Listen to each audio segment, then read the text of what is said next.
عذاب ہے۔ اور جو ایمان لائے اور عمل نیک کرتے رہے وہ بہشتوں میں داخل کیے جائیں گے جن کے نیچے نہریں بہہ رہی ہیں، اپنے پروردگار کے حکم سے وہ ہمیشہ ان میں رہیں گے،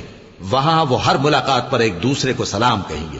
کیا تم نے نہیں دیکھا کہ اللہ نے کلمہ طیبہ کی کیسی مثال بیان فرمائی ہے؟ وہ ایسی ہے جیسے پاکیزہ درخت جس کی جڑ مضبوط ہو اور شاخیں آسمان میں پھیلی ہوں، وہ اپنے پروردگار کے حکم سے ہر موقع پر پھل لاتا ہو، اور اللہ لوگوں کے لیے مثالیں بیان فرماتا ہے تاکہ وہ نصیحت حاصل کریں۔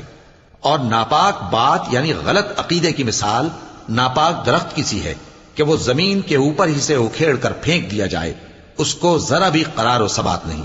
اللہ مومنوں کے دلوں کو صحیح اور پکی بات سے دنیا کی زندگی میں بھی مضبوط رکھتا ہے اور آخرت میں بھی رکھے گا، اور اللہ بے انصافوں کو گمراہ کر دیتا ہے، اور اللہ جو چاہتا ہے کرتا